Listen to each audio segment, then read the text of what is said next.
Hello, Facebook land. Got a couple people asking about my live setup with the Gamut from the Line 6 guys. And then Justin, you kind of inspired me to do this video, so this one's for you.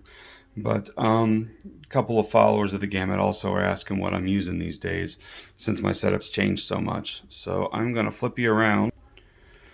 I'm a Helix user now, so I got the big boy. Let's get you out of stomp mode. That's what I keep it in most of the time, but this is my acoustic patch. I use basically 4 patches. So acoustic, then I have a clean, which is a Fender Twin. I have the Gamut, which is my rock and roll patch that uses the Rev purple channel. And then my SRV, which is the Line 6 Litigator. Up here you'll see that I have some song names that I'll show you why those are separate here in a minute. And I'm literally plugged into that. And then from there, XLR out into this Headrush 108. I don't really use this live too often. It's kind of flubby on the low end, but it works definitely for home practice. And I have taken it out occasionally. It sounds great, 2000 watts. It's got plenty of power. It'll keep up with a medium hitting drummer, a hard drummer like ours in the Gamut. It struggles a bit, but it does a great job. By the way, if you see surrounding, this is my son's room. We kind of share the space here for practice. So without further ado, I'm playing through a Fender Strat. It's hum single hum. You'll see this knob right here. When pulled out, only the chrome pickups are active. So if it's in the neck, it's just the chrome. In the bridge, just the chrome cover. And then it's the same thing. It turns it into a Strat. The 4 and 2 position, it's using the chrome in the middle, or the chrome in the middle for the 2. So, and it sounds really good. For the acoustic simulator, drop my pick. For the acoustic simulator, I use this in a Strat mode, so to speak. I'm using the split, just because the acoustic simulator does really well with a lower output guitar. So let's check that out.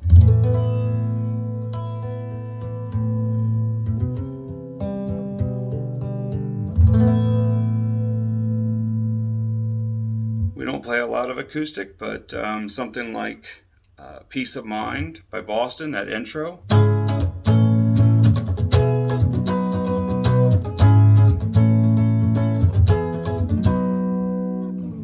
It works perfectly. We don't play a lot of things that have acoustic, but if I were, it works.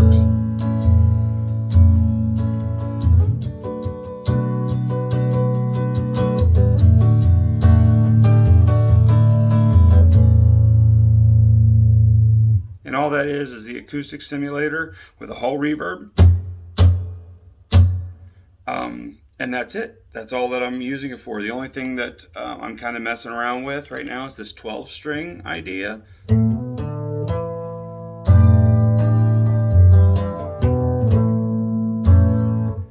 We don't use that, but it's there, All right, so this is my clean sound, a Fender Twin.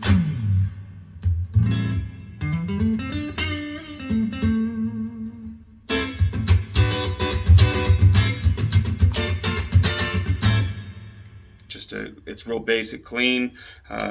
We do some funky, newer stuff, and this allows, not a lot of new pop songs require a hard metal guitar, but some clean chords or lines behind it. And we're also 80s, so if I put on a chorus, but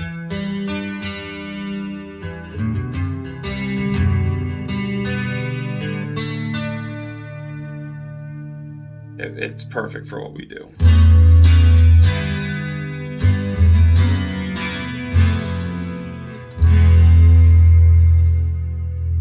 So I'm going to flip you around, and you can see that every time that I switch, I always keep this boost here, and all that boost is an EQ that when activated, It gives me a boost in volume, as well as the EQ also has a low end that I push a little bit just to thicken up the sound. So on this I have just, I'm trying with that 12 string thing. It sounds good on this too.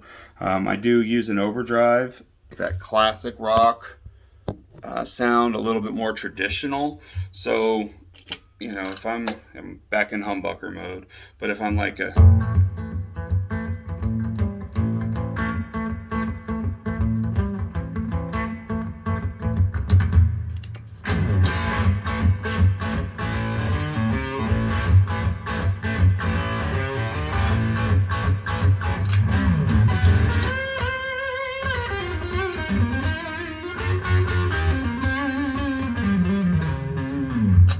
It works out really well. But if we're playing something I need to just goose it for a minute,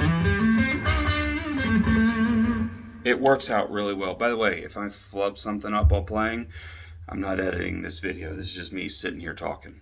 So, but yeah, that 12 strings here too. So if I activate that, it's, you know, don't know if we'll ever use it, but it's there.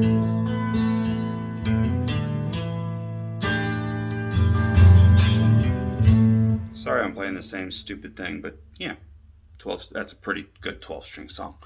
So the next one is called the Gamut. That is my Rev Generator Purple. We'll go back to humbucker, and this is where the goodness happens.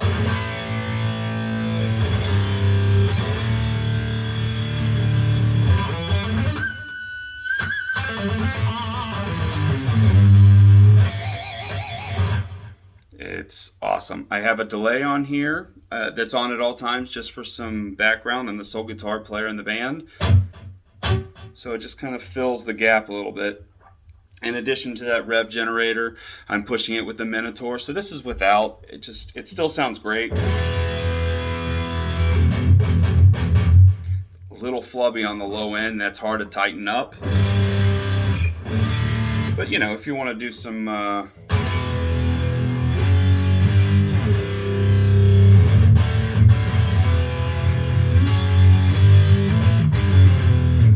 that'll get you there. But you want to tighten that up like I do for the 80s thing. I activate that Minotaur. So here, let me let you hear without it. And with it.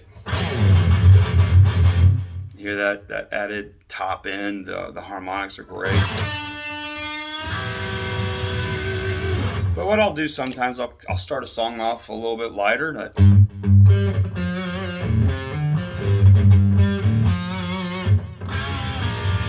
And then kick that in.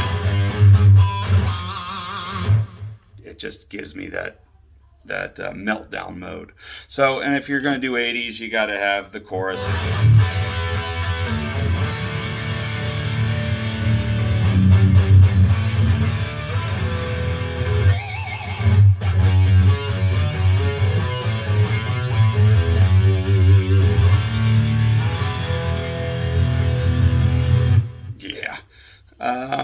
And then, like I told you, that boost, so this is without it,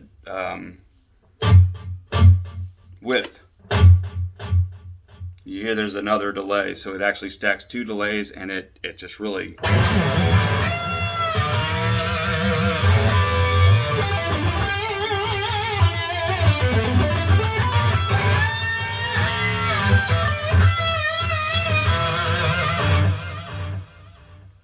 It just really opens it up. And then I have this whole reverb set for some ambient stuff. So if we're gonna go like,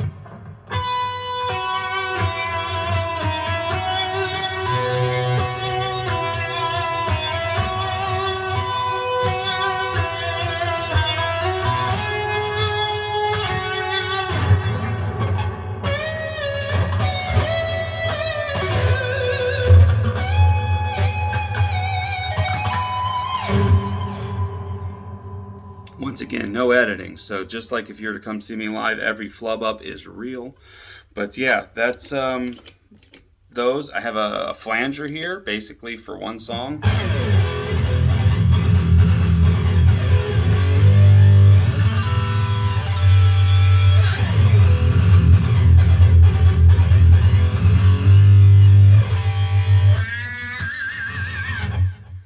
That works great for Barracuda.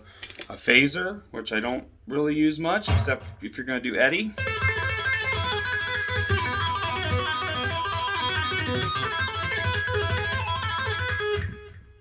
I'm not an Eddie guy. I couldn't even touch that dude, but that's what that's for. That the phaser gets you there. And then after that, I have my Stevie Ray patch. That's the litigator. Justin, I know you said you've been using the deluxe. I tried the deluxe and I used it for a long time until I really learned how to use this litigator. So the gain on the litigator, I have like at 2, but the master all the way on 10, and it just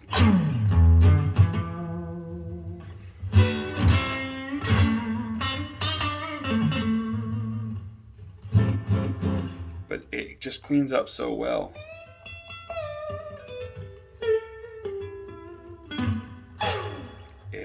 It's very dynamic.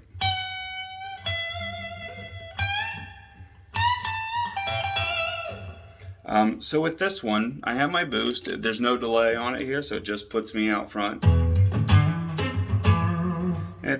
it's actually a very small boost on this one. I don't have it pushed as hard because when I'm playing the Stevie Ray, I'm already kind of the focal point with the band at that point. So it just gives me like maybe 2 dB of a boost. And then I have a 70s chorus that really works well when not used as a chorus, but as a vibrato. The 70s chorus has 2 modes.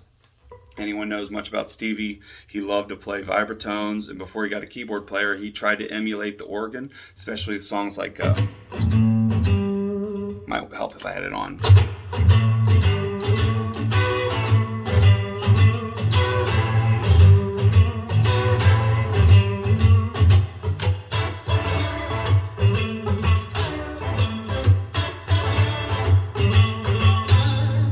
It just has that.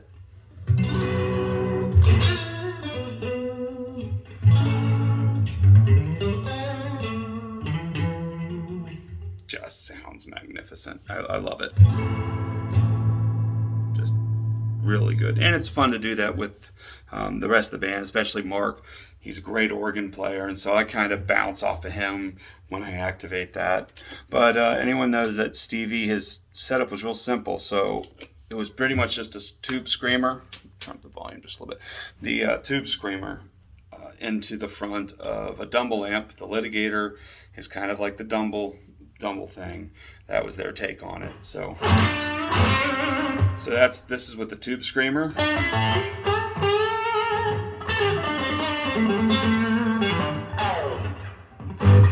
And that tube screamer is tone on 10, volume on 10, and the gain like right around 1.5, something like that. But that's perfect.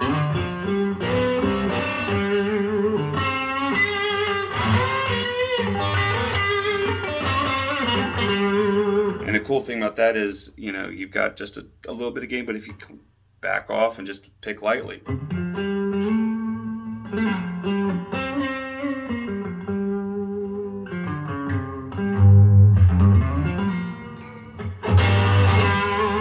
And then you can push harder. And then sometimes at the beginning of Stevie's career, he would run a second tube screamer into the front of that tube screamer. So I have this one just basically to take the amp and give it up a notch. That's why the tone's on 10, the volume's on 10, low gain. It's just to get the amp kind of a natural overdrive, being pushed hard. Whereas this one, the gain's actually about halfway, and it's just pushing the tube screamer into something crazy. So this is just the first one. Second one.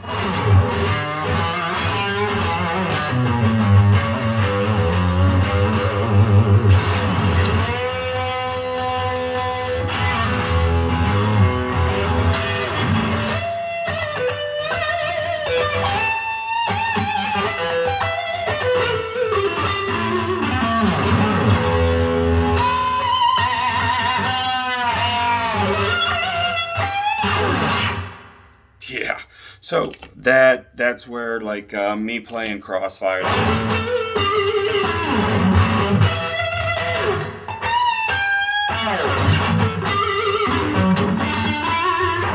That's where that sound comes from, and so it just sounds great, and you can play with it. It sounds good in any position.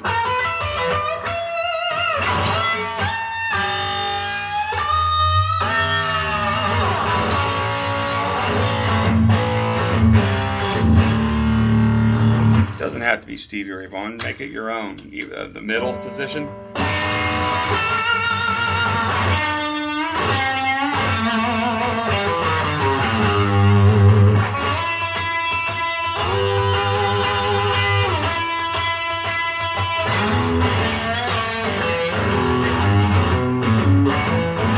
Once again, you can back off even with 2 tube screamers and still get that.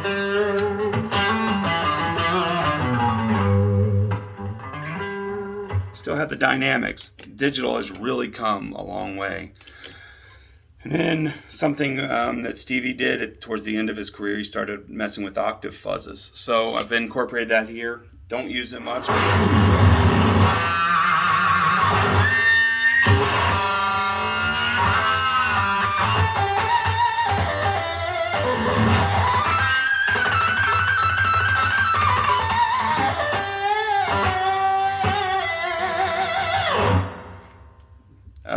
Finding some uses for it. If we were ever to do Voodoo Child, that's going in there.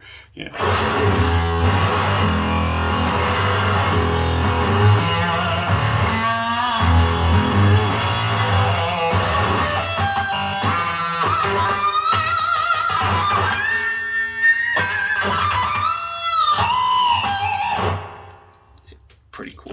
So that's the litigator. Also something from line 6. I'm using the new Hot Springs reverb, which they've nailed this whole Fender trippy sound. And there's so much that you can do with this. Like I can lower the spring count. You hear that? You can even hear it sound. You can hear the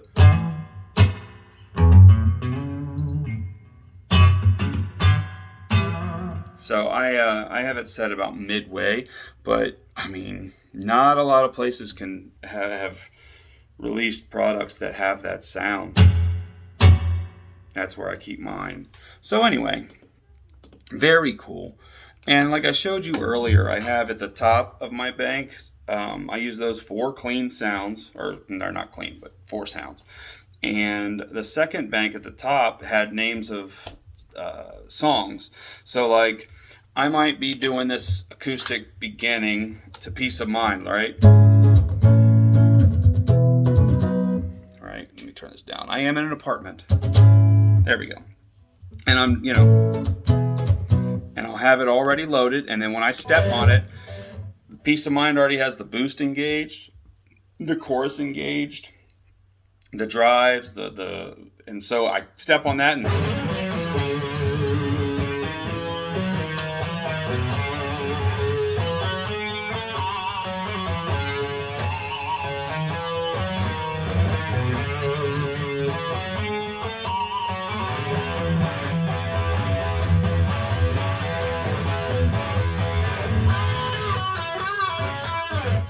And so this is now my patch for the rest of that song. I don't have to change much. I kick off the boost when I'm out of the lead. But then, it's really cool when you're covering a band that has more than one guitar player and you're the only one, but yet you can bring a second guitar player with you to the gig. So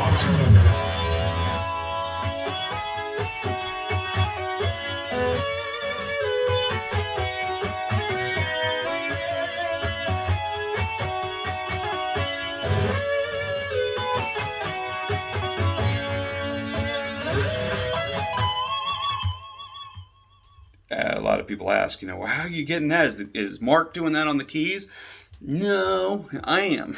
So, sorry, Mark, I'm letting out the secrets. But another song that we use that for is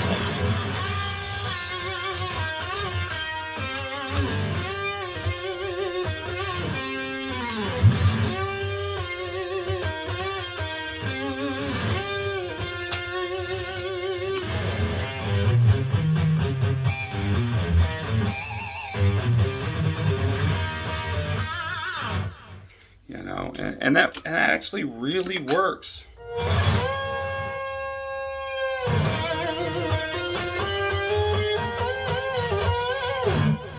It's very convincing live. It might sound a little funky when you're in your bedroom, but live, like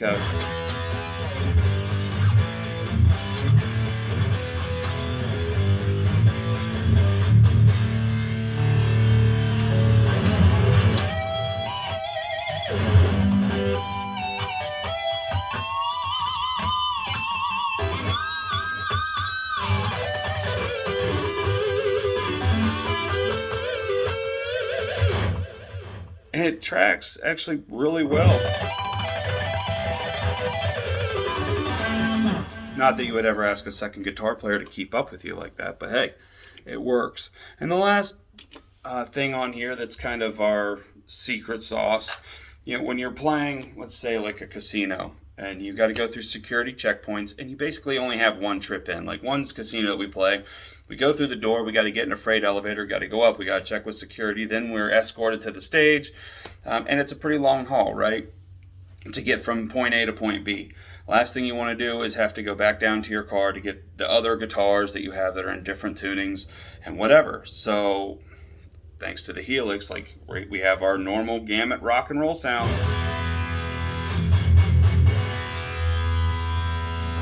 And then, with the press of a button,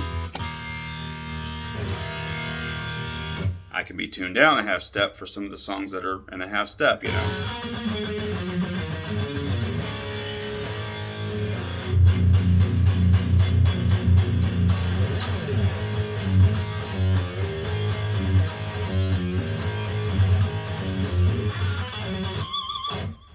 And it works. So yeah, we have a couple songs that are in E flat, and there are gigs where it's like I don't want to bring two guitars tuned to standard in case I break a string, I need a backup, and I also don't want to grab four guitars so that I have an E flat, in case I break a string and a backup to that. So the only time it ever sounds weird is when you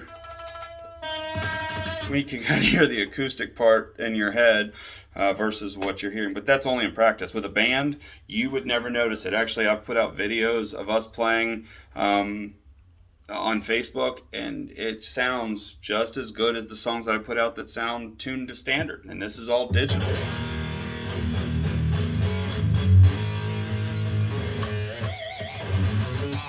And once again, it tracks really well.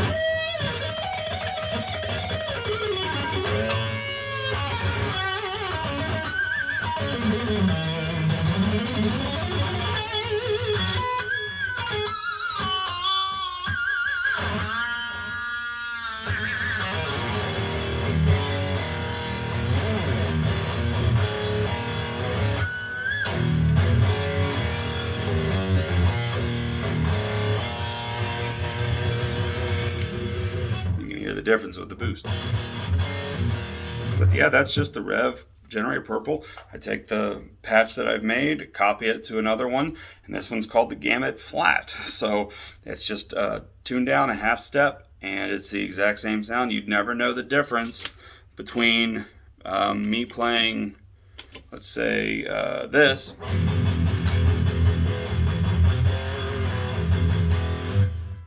And then me, coming out of that, and